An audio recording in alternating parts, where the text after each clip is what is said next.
Oh, child. I am so sick. I am sick of that Gizelle and that Robyn. Ooh, child.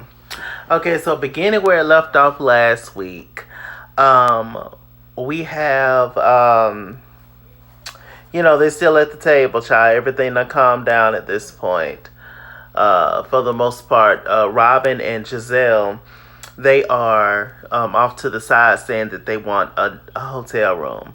They were saying that the closest one is 30 miles away, so they said like 30 minutes or whatever. So they get back to the house, they sit down, they decide that they're going to go ahead and just drive because she cannot stand the fact that Gizelle cannot stand the fact that she has to go down the stairs and her foot is broke, or foot, whatever is going on with her foot. She has it in a boot, and which I do understand that fully. But even if Gizelle was fine and her foot was not in a boot, it'll be something. It'll be something else that she has to complain about, that she has to go there with, because that's Gizelle and she does not like Wendy. Period. And she's mad because Wendy's not kissing her ass. She's ridiculous. So, let me see. So after that, I think Mia comes in there to checks on Gizelle, and I think Askale comes in to check on Gizelle. G is drunk, talking out of his mind. They was on the bus ride home, and him and Chris was finna have a dick contest, I guess. It was finna pull it out, see who's bigger, who's browner. I don't know. Made me rather uncomfortable, but hey. So let me see. So we get to the next day. Everybody's in the, well, it started off with G and I think Mia in the kitchen, and they're pretty much trying to decide what to eat, what everybody's gonna eat, etc. Slowly but surely everybody started to trickle in. We started to see Drew, which is Askale's husband. We see Candiace and Chris eventually. Ashley comes in, etc. Everything is fine. Mia says that she's willing to talk to Candiace if she's willing to talk about it. So Ashley, feeling out of place because she needs the mess there with her. That is Gizelle. She calls Gizelle and was just like, hey, what y'all doing? Is y'all coming over? They were coming over automatically. She started talking crap a little bit. Karen got on the line. She was just like, Gizelle, you was a mess for just leaving. Instantly, Gizelle started to rag on Wendy, as she always does. She was just like, no, you a mess. Talking about, no, the host. How you just gonna leave? The host has not said a damn thing to me, whoop to whoop. So then Wendy got on the line. She didn't know that Wendy was sitting right there listening to her ass. And Wendy got on the line, and Gizelle really didn't have much to say.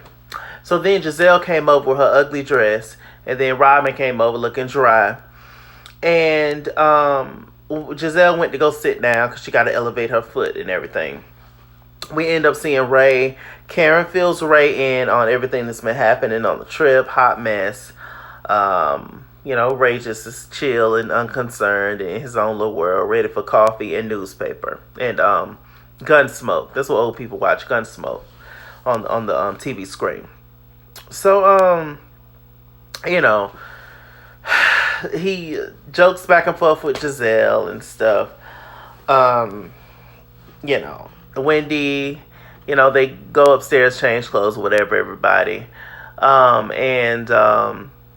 Wendy sees Gizelle and don't see Gizelle. She walked right past Gizelle. Gizelle was pissed. I've learned as I've gotten older that one of the best ways to piss somebody off is to act like you don't see them, to ignore the hell out of them. And that is exactly what Wendy did to Gizelle, and it was absolutely hilarious, and she couldn't take it. Either way, talking about she's still bitter and mad. What is she bitter? Girl, everything that you say about Wendy is about you, Gizelle. Let me see. What was the next scene? So I think they decided to go on a boat trip. Candiace was drunk as a cooter brown. She was deciding whether or not she actually wanted to go. But she decided to go on ahead. Everybody's talking okay for the most part. I think Robyn and Askale at some point, they go down to the bottom of the boat where the food and drinks is. And they started to have a conversation, about how Robyn's doing. Robyn says that she's not mad at Wendy. She don't feel like it was malicious as to how the room situation ended up working out, about the whole bathroom thing, which is just crazy every time I think about it. Because Gizelle, you were not gonna even allow Wendy to use the bathroom in your home, at your home / driveway. And since that house is rickety and we don't know if we're gonna fall through the floor or not, Wendy probably would have had to piss and shit outside. So, I mean, who want to go in there anyway? Did y'all see the stairway to heaven, or was it a leap to hell? Did y'all see the random stairway but nothing attached to it? I said, well, who's climbing this? The raccoons and squirrels at night and in the morning? Is the deers trekking up so that, I don't know, is the eagles sitting on top of the stairwell so that they can look down and see their prey and swoop them up and take them to the nest? What's going on? We can read Gizelle all day, but we're gonna move on. It's too easy. So, crap, I forgot what I was talking about. That's what happens when you throw so many reads. And so meanwhile, who's sitting there eating her fruit is Mia. Sitting there chilling. Mia goes up there to tell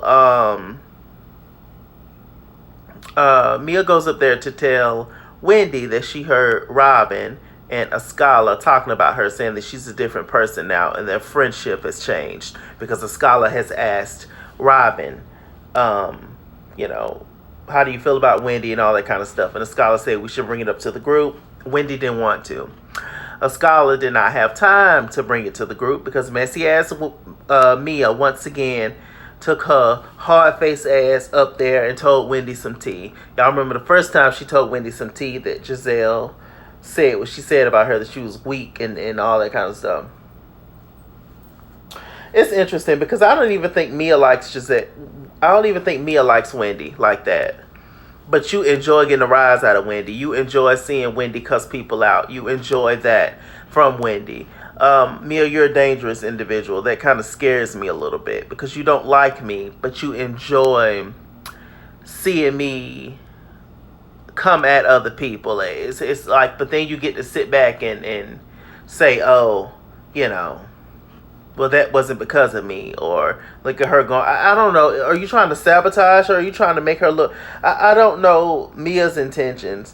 At one point, I was kind of here for Mia, but now I'm just starting to see a lot of stuff in Mia that I don't really care for, so, I don't know. I still think she's a good addition to the show in general, just for the mess, just for reality television purposes, period. But,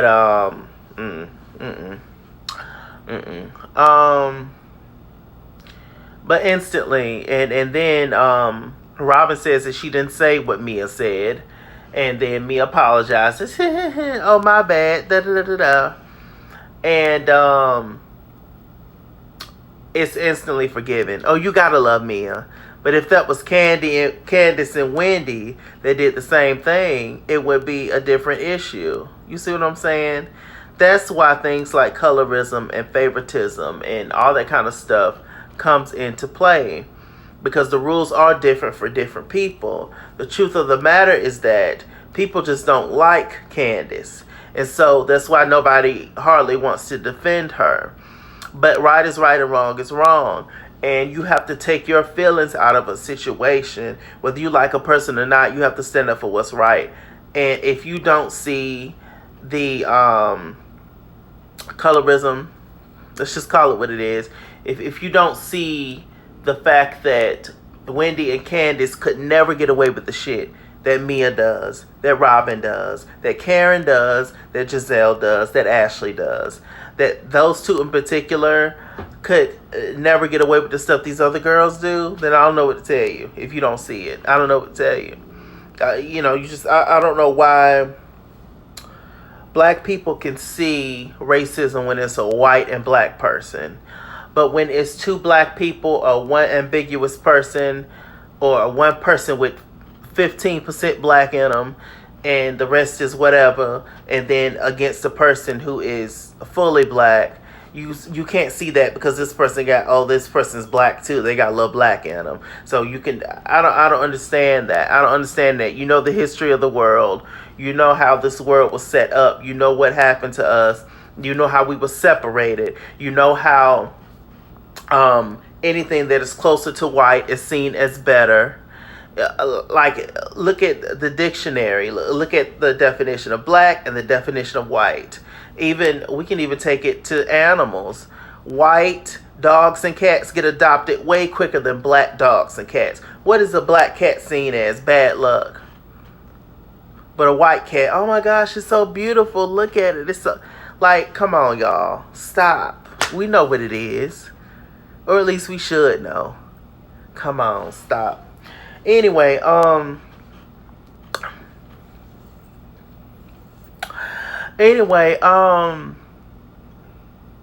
we get to the boat. Wendy and Robyn start to go at it a little bit, but as Robyn and Gizelle does, they piggyback off each other. If one of them put the subject down, the other one picks it up. That's the only reason why Robyn got cussed out. That cuss out was strictly for Gizelle, but Robyn opened her mouth. If Robyn wouldn't have said nothing, when Ashley told Wendy all the tea on Candiace's trip, if Robyn wouldn't have said nothing, jumping in trying to defend Gizelle, Wendy wouldn't have said nothing to her. But Robyn always has to come and be Gizelle's bodyguard. All the time. And so your ass got it too. That's why she said what she said about your relationship with Warren. Child. These people don't be saying nothing but the truth. Michael be glad when Ashley ass be out of town. Child. Somebody else watching them kids. Michael gone and watching some ass or something. Child. Anyway. Allegedly is what they say. What we gotta say these days.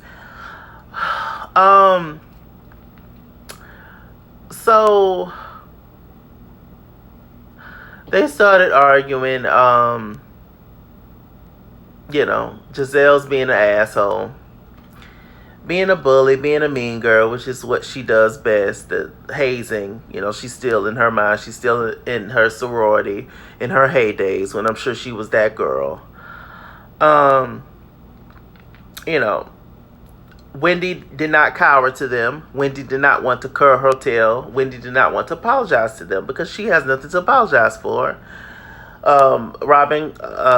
Gizelle called her aggressive and combative, and there you go. And that's when Wendy said she's a mean girl and all that, which she is. So, once again, there's those words. I don't understand what goes on in Gizelle's mind. You're really too old to think, to have the mindset of, if I do something to somebody, they can't do nothing back to me. If I go outside right now and just slap two people randomly, why would I be shocked if they hit me back? Some of us come from a place where we was taught if somebody hit you, you hit their ass back. And so why would I be shocked if I do something wrong to people and they do something wrong back to me? I don't get that. Mia in the episode talking about she don't understand why Candiace hit so low. You can't do something to me and then tell me how mad to get. What you said to me or what you did to me may not have been a big deal to you, but maybe it was a big deal to me. Maybe it really hurt my feelings. So this is what you're going to get back. I don't know why some of these people on the show just want you to be okay with the stuff that they say and do. And then when you do something back, oh, you took it too far. Well, then you shouldn't have started with me. You know who I am. That's so weird. That's so weird. That's so weird. It's so weird. The gaslighting of it all. I can't. So the men go downstairs. Candiace and Mia started to talk. Candiace started to cry, as she often does, child, weeping willow. And, she didn't have any Kleenex this time. She used her hands. I don't know where her Kleenex is. I don't know where her Kleenex line is. Candiace, get on that now. Shit. I loved about the candy tissues. I would love it. And so she started to cry. She said that, what you said about me, about my, production, that really hurt my feelings, which obviously it did, because she said she putting her heart and soul into this. She don't know if it's going to work out in her favor. She's scared. It's a lot that she's going through, and she's pretty much just jumping the gun on this whole music industry thing and hoping that it sticks. The whole time Candiace was talking, I saw dry faces. Ashley was over there breastfeeding, not paying her no attention. I saw a couple of smirks on their faces. Everybody, for the most part, was just looking uninterested. So then Mia turned. It was her turn. She was just like, I would love for you to attack me all day, but not my mom. Her mom was in jail 8 years. She's been sober for 10 years. God bless her soul. That's good. And, Candiace said that she did not know about the whole thing with saying your mama. So they both apologized to each other, but when Mia was telling her story, they was more attentive. Mia got sympathy, empathy. Mia got encouragement. Somebody get her a tissue. I heard somebody say it was a whole moment. It was a whole moment when Mia started to cry and get emotional. A lot of people were saying that it's because Candiace cries a lot. So it kind of goes on deaf ears, and which I can understand that. But it wouldn't have mattered if Candiace cries all the time, or if she don't cry at all. It doesn't matter, because you just don't like her. Some people just don't like her, and that's cool. And she's so evil, she's vile. All these things that I see on Twitter, and that's fine. That is fine. I don't argue or go back and forth with people anymore. But it's really just, it's amazing. It's amazing to see certain things and for people not to recognize it. It's so interesting how black people can see racism but can barely see colorism. Really interesting. Really interesting to me, but hey, whatever. I just reviewed this show. How about that? Shit. With that said, I'm MrChalaki. MrChalaki on Google+. Follow me at IsKingsWorld on Instagram and Twitter. At IsKingsWorld89 on Snapchat. ChessKing on Facebook. MrChalaki on Cash App and PayPal. And as always, run me my money, I'll run me my fade. Run me my money the way I get paid. Stay black, stay tuned. Oh, Lord. And I'll see you guys later. I just had that vision. Ashley is going to straddle Michael next week. And blindfold him. Can we stop seeing sex scenes from Ashley and Michael? Whoa, God. I love y'all. I appreciate all the comments. No matter what the comment is, I appreciate y'all looking at this video, all that kind of stuff. Let's leave our opinions in the bottom bar below. I'm going to leave this video on Twitter where, child, the tweets be popping, child. On Twitter, they be going off. So, just, hey, like, comment, subscribe, share. Give your boy some love, and I'll see y'all next week, child, with another Potomac review. I think next week is the season finale, ain't it? Oh, we only got 2 or 3 more episodes. I think the season finale is going to be Karen's wedding, probably. So, and child, that's going to be a mess. But I can't wait for this reunion. That's all I got to say. All right. Bye.